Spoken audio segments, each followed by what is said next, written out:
Happy birthday Aadhima. Aadhima, love யூடா தங்கம்.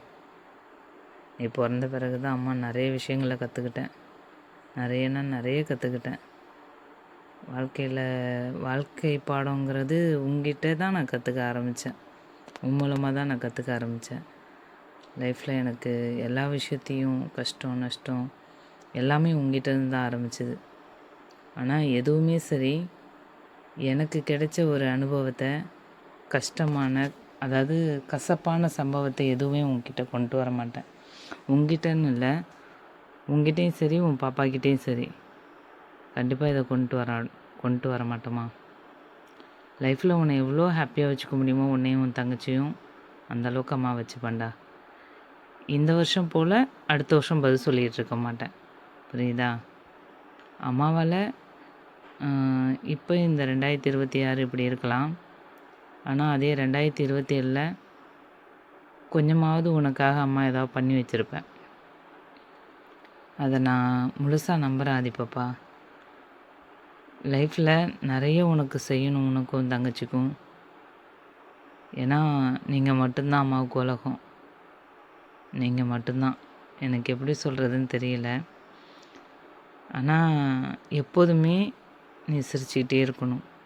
அம்மா நிறைய விஷயத்துக்கு உன்னை கண்டிச்சிருக்கேன், அடிச்சிருக்கேன். எனக்கு என்ன சொல்கிறதுன்னு தெரியல.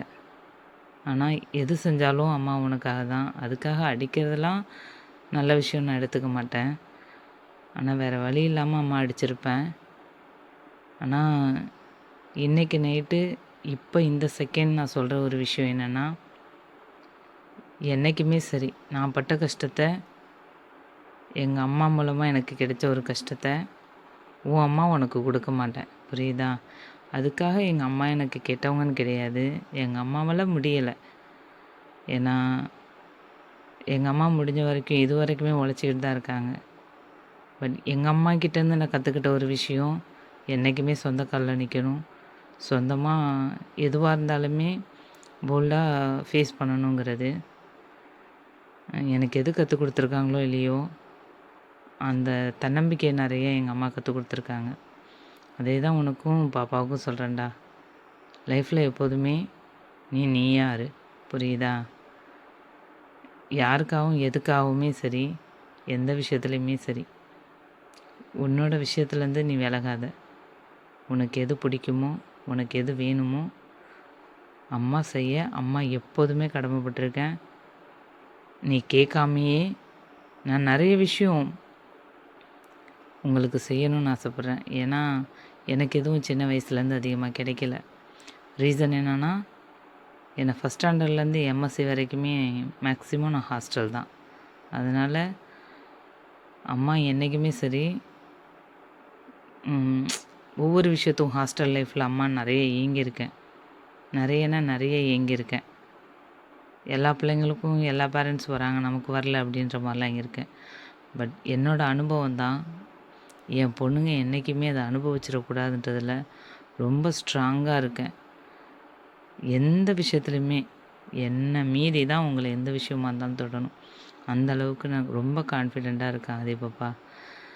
எனக்கு எந்த வருஷமும் நான் பண்ணாத ஒரு விஷயம் இந்த மாதிரி நான் பண்ண மாட்டேன். என் மனசார சொல்கிறேன், இந்த வருஷம் மாதிரி அடுத்த வருஷம் உன்னோட பிறந்தநாளுக்கு நான் சொல்ல மாட்டேன்.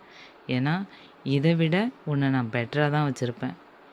எப்போதுமே நான் பெட்டராக தான் வச்சுருக்கேன்னு என் மனசு சொல்லுது.